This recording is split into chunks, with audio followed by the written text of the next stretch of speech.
Bom dia, Rafael Bizin, estrategista Santander Private Bank, 23 de setembro. A ata da última reunião de política monetária do Banco Central, que foi divulgada ontem pela manhã, ela só reforçou o teor do comunicado da semana passada. Só que ela conseguiu dar um tom ainda um pouquinho mais dovish, termo que na linguagem aí dos mercados significa uma inclinação ainda maior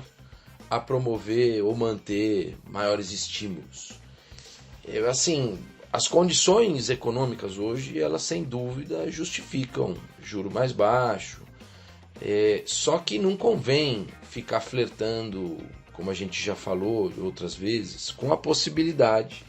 de declínio adicional da Selic quando ela já está em 2% ao ano, quando a taxa de câmbio já ficou muito desancorada, muito volátil, no momento em que a dívida pública é crescente, corre em direção aos 100% do PIB, e também numa circunstância em que existem pressões inflacionárias que, embora sejam localizadas e tudo mais, elas começam a dar algum grau de preocupação. Então, acho que a combinação das coisas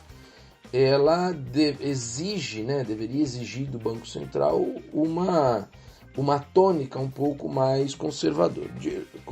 Agora, de toda maneira, o BC ele voltou a exprimir na ata a preferência pelo tal do Forward Guidance, que é uma prescrição futura, uma sinalização sobre como ele pretende se comportar,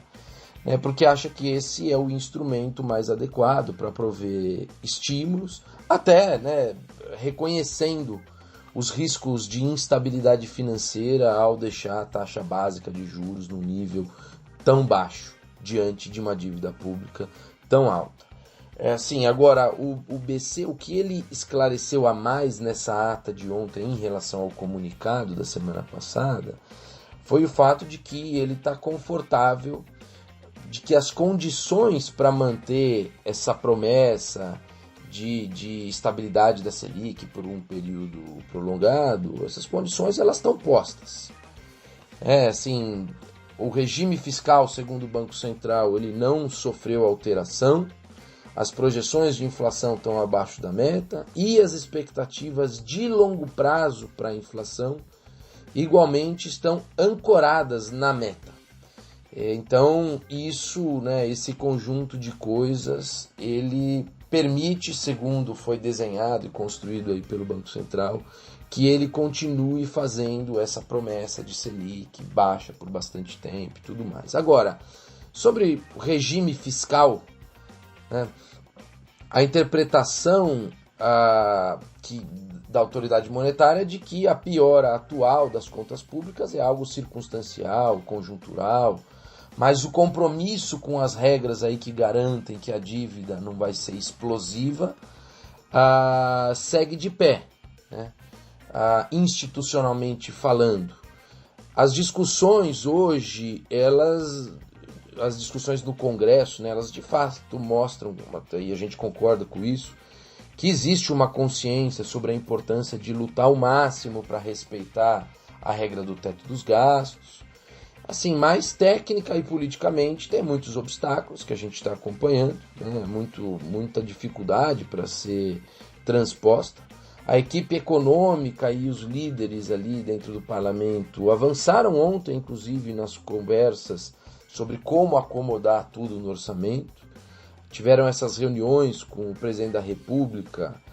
nessa terça-feira e ali estão sendo expostas para ele com mais clareza as restrições e os trade-offs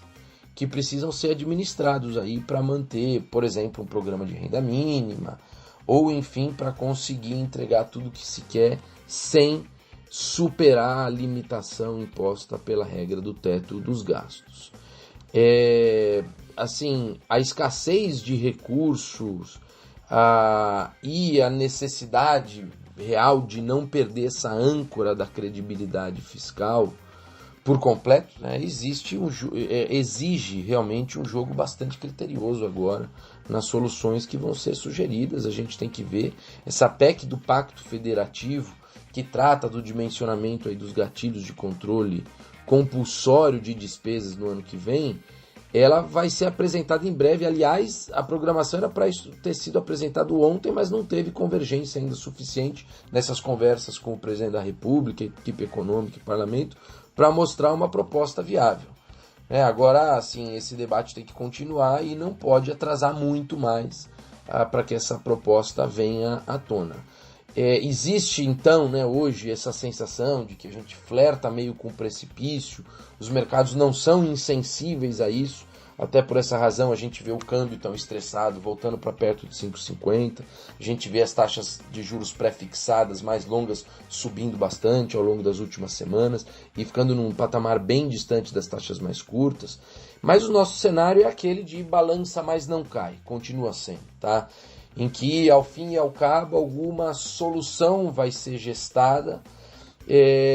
ela vai estar longe do ideal e do desejado, mas vai ser o possível dentro de todas as restrições que a gente tem e vai assegurar que não terá um desarranjo das contas públicas muito grande. Por ora, no entanto, assim, essa sensação de flertar com o abismo, ela ainda vai deixar os ativos com movimentos erráticos e excessivos, que é o que a gente está observando no dia a dia, mas a gente observa friamente porque pode estar se aproximando a hora das oportunidades, que é quando as expectativas já ficam tão negativas que elas passam a ter pouco para piorar e muito para melhorar diante de qualquer surpresa positiva, Isso gera a assimetria a nosso favor quando a gente faz as apostas nos ativos financeiros. Então, vamos aguardar cautelosamente, tá? Eu fico por aqui. Bom dia a todos.